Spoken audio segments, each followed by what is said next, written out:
talk about are mechanics and strength.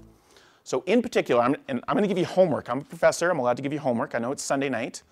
But we're going to talk about this outside hip muscle. So this is the person's bum here. So this muscle here is called gluteus medius. It's your outside hip muscles. Now this has kind of been under the research microscope, if you will, for about the last 5-6 years. And the reason it's really important is because when you run, so let's say this is you, you're a happy little stick figure running along, your center of mass, which you can consider to be a point where from a research standpoint, we want to understand what is your center of mass doing. So every time you take a step, doesn't matter if you're walking or running, every time you take a step, your center of mass does two things. If I'm going to land on my foot, my center of mass is going to accelerate downwards or upwards, depending where you're in the cycle, and it's going to accelerate outwards. So in other words, I'm about to lose my balance. I'm about to fall over this way. The only muscle that prevents you from falling over are these outside hip muscles. Every other muscle in your legs, they're concerned about absorbing force when your foot strikes the ground and generating force to propel you forward. So for example, your calf muscles, they produce 80% of the power to propel you forward. They don't care if you're falling to the side. These muscles play a role. Okay? Now, thank goodness you have an arm, because your arm swing also helps accelerate you back this direction as well. So there's a lot of mechanical components to all of this. It depends on stride width and a number of different things. But there's some really interesting, data. I'm not going to show you too many graphs, but what I want to show you, for example, here's your quadriceps, your vasti muscles. Here's a big muscle on the inside of your leg. These are all concerned with accelerating you the opposite direction. These glute med muscles are the only ones to accelerate you the other way, okay, or prevent that acceleration. And this is just a ridiculously smart guy, so you don't even have to believe me. This comes from somebody else at the University of Western Australia. Marcus Pandy published this just last year. So these muscles play a really important role. So if you have weakness, I hope you can see this. If I had the volume turned on, you can literally hear this poor woman's knees knock together. Yeah, you can see it there? Yeah. I love it when I see the respective lights come like, whoa, that's kind of... So she actually has a callus in between her knees because they constantly rub together. Okay? Now, she is actually a very typical runner in a lot of ways. She's having a lot of IT band problem. And I think you can understand as her knees collapse inwards, that IT band just gets stretched right out. Okay? Plus those muscles, they're attached to the IT band.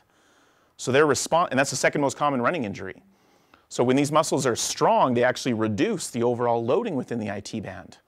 So why is she a typical runner? Well, she's trying to run a half marathon, and sometimes she has to use her lips to cross the finish line because she can't walk anymore. It just feels like somebody's stabbing in her knees, but she just insists on going on. She had multiple treatments over multiple years. She actually changed. She is a biomechanical mess, by the way. She changed the way that she runs. She lands on her toes. That kind of reduces loading within the knees a little bit. But now she gets plantar fasciitis, Achilles tendonitis because she's landing on her toes. You can actually see her left foot is turned in and her right foot is turned out. Like she's really trying to change her head. If you could see, her head is kind of cocked to the side. This arm's stuck. And this arm kind of looks like she's churning butter in a lot of ways. So she's really mechanically messed up. She's trying everything she can when really she just needs a little bit of strengthening. So the really nice success story with her is the next time I saw her was standing in line for the Mother's Day 10K in May. This is in February, March, April, May, and she ran 10Ks pain-free. The next time I saw her was July, when the Calgary Marathon used to be in July. Now it's earlier.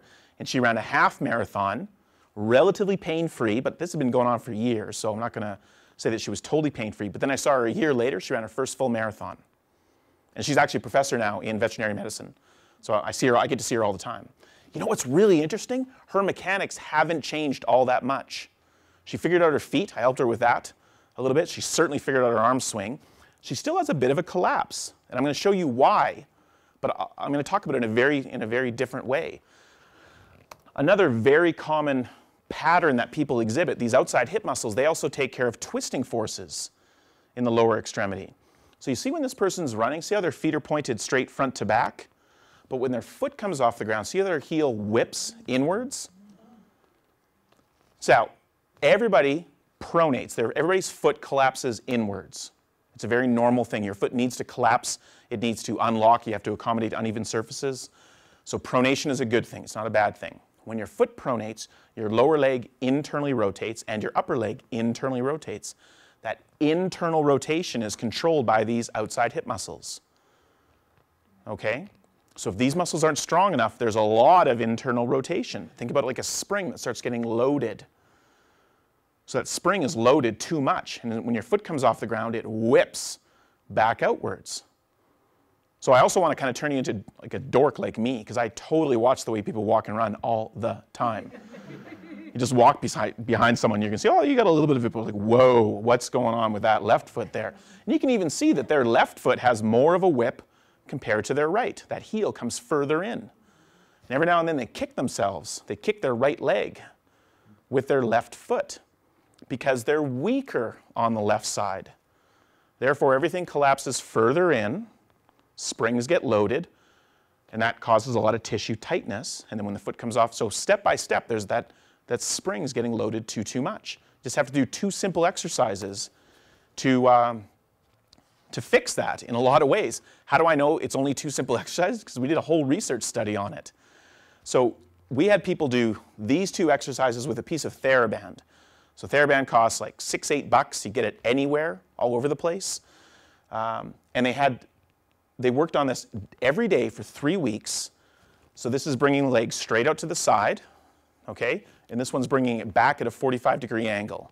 And if you go to our website, and Shauna's website has a link to ours as well, these are posted along with the research I'm about to show you as well.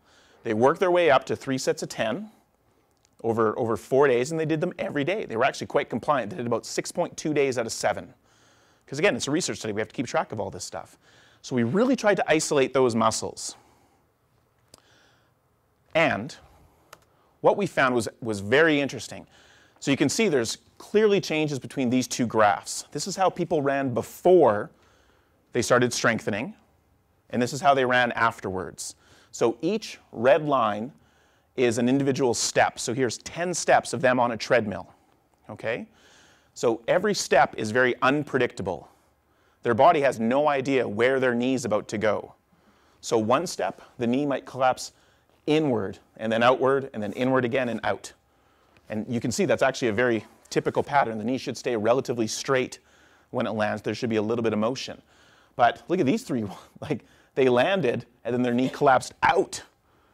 And then it came back in, and then it went back out. And this one, they had a huge varus, like their knee really rocked outwards on this one footfall. And this is only 10 steps. So if you're trying to run a marathon, that's 30,000 steps. So if your body has no idea what's coming up next, you have no way to let that body heal. Now the reason we had to look at this in terms of the wave form, we didn't want to look at it in terms of, okay, what's this black line is actually the average of all of those together. And a lot of times some previous research has only looked at the average footfall. And they look at that peak angle there or that peak angle there. And you can see it's very similar from pre to post. That's not really going to tell us much. More importantly, this is one of my first studies at the University of Calgary. And when I first got there, we had 1 single camera. We had 1 single camera, some pretty cool software, and that was that. And I actually had a hard time doing a study to begin with, because if you have only a single camera, it's very inaccurate. To calculate like what that angle is compared to a 3D system, and you're going to see a 3D system downstairs, which is what Shauna has. A 3-dimensional system is very accurate to the millimeter. A 2D system can be up to 30% inaccurate. But what all the research studies agree on is that the waveform is very similar to a 3D system, so we had to analyze it in terms of a waveform, and we've since repeated these studies. But what we do know is that by doing 2 simple exercises, doesn't matter if you're uninjured or currently injured, you develop a more predictable movement or foot strike pattern that allows the body to heal itself.